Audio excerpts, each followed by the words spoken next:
Building completely new stadiums, a new city, and a new metro rail system for the 2022 FIFA World Cup in Qatar cost about $220 billion. Brazil spent about $15 billion in 2014, and South Africa spent about $3.5 billion in 2010. Because of this, every World Cup host country faces economic pressure after the tournament. But the United States did not follow that path for the 2026 World Cup. Not a single new stadium was built for this World Cup. Instead, the total World Cup budget is estimated to be less than $1 billion, with most of the spending going towards security and transportation. The money from World Cup ticket sales and sponsorships goes directly to FIFA. Meanwhile, the United States only earns smaller amounts from tourism-related activities. So the question is, will hosting the World Cup benefit the United States, or will it actually lose money? For the first time, 48 teams are taking part in the tournament. The United States, Canada, and Mexico are hosting this huge event together. However, 11 of the 16 stadiums are located in the United States, so it wouldn't be wrong to call this America's World Cup, although the United States, Canada, and Mexico are all part of North America. In the rest of this video, America refers only to the United States. Compared to previous host countries like Qatar, Russia, and Brazil, the United States is in a completely different position. Previous hosts had to spend billions of dollars building new stadiums, upgrading transportation systems, and improving cities. But in the United States, infrastructure costs are much lower. That's because world-class NFL and other major multi-purpose stadiums already existed. As a result, there was no need to build any new stadiums. Those same stadiums are being used for this World Cup. Following FIFA's requirements, only natural grass was installed on the fields, fan services were improved, and a few temporary changes were made. However, even without building new stadiums, the total cost is still significant. The biggest expense is security. To protect millions of fans, national teams, and VIP guests, extensive security measures have been put in place, including police, intelligence agencies, and cybersecurity. At the same time, a large amount has also been invested in transportation. Depending on the host city, extra shuttle services, public transportation coordination, and traffic control measures have been arranged. For the United States, this World Cup is more than just a sporting event. It is also a special opportunity to show its capabilities and infrastructure to the world. In total, the U.S. government's spending on the tournament is estimated to be close to $1 billion. Out of that, Congress approved $625 million to strengthen security in the 11 host cities. Separate budgets have also been allocated for drone defense, cybersecurity, and transportation readiness. By hosting the 2026 World Cup, the United States is creating a huge amount of economic activity. According to FIFA's analysis, the tournament could generate about $11.1 billion in total economic activity for the United States. In addition, beyond soccer itself, the World Cup could contribute about $17.2 billion to the U.S. GDP. As a result, total economic output could reach $30.5 billion.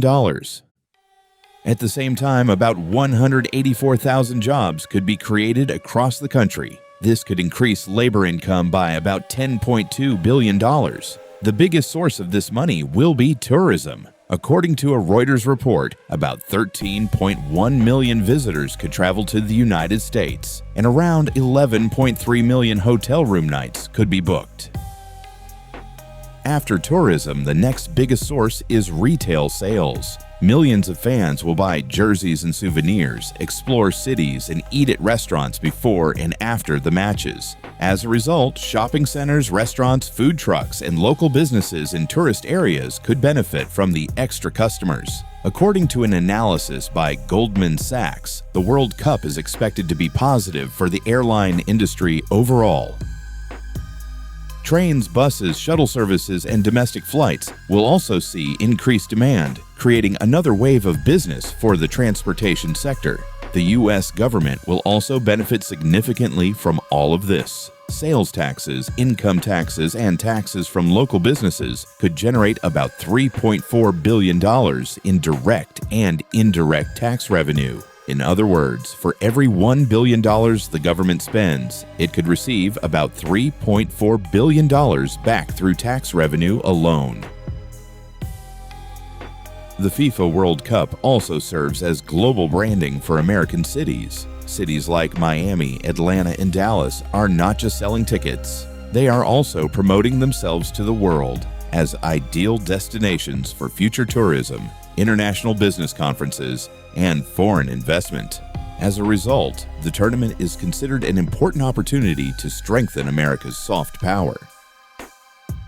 Compared to America's neighboring countries, the economic benefits of co-hosting the World Cup are different for Mexico and Canada. Mexico expects to gain about $3 billion in economic benefits, which could have a significant positive impact on its relatively smaller economy. Meanwhile, Canada expects about 3.8 billion Canadian dollars in economic benefits. However, since Canada's hosting costs are expected to reach $700 million, many Canadians are concerned about paying higher taxes. To host the World Cup, the United States has to spend hundreds of millions of dollars on security, transportation, crowd management, technology, and operating the host cities. A large portion of this money will not come back directly. That's because these are not business investments. Instead, they are government expenses needed to safely and successfully host a global event. So according to economists, there is no guarantee that every dollar the U.S. government spends will return as direct income. In particular, much of the spending on security and operational management will remain long-term government expenses. But that does not mean the United States is losing money by hosting the World Cup. That's because the government's direct spending and the country's overall economic impact are two different things. Even if the government does not recover all of its direct spending, the additional economic activity created through tourism, hotels, transportation, retail businesses, tax revenue, and international branding will indirectly make up for a large part of those costs. That is why most economists believe that for a large economy like the United States, with already well-developed infrastructure, the 2026 FIFA World Cup creates a major economic opportunity. Reports from FIFA's business partners claim that the tournament will have a $41 billion positive impact on the U.S. GDP and create about 824,000 jobs. However, independent economists consider these claims to be highly exaggerated and more like political promotion. However, ticket prices change constantly. Most of the huge amount of money collected from these high ticket prices goes directly to FIFA. With an estimated 6 billion viewers around the world Cup has created a huge advertising market. To earn even more money from advertising, FIFA has added extra water breaks during matches. However, FIFA President Gianni Infantino claims that these breaks are entirely for the health of the players and that FIFA does not receive any extra financial benefit from them. But the reality is that broadcasters use these breaks as new advertising windows. These short breaks generate millions of additional dollars in advertising revenue for every match.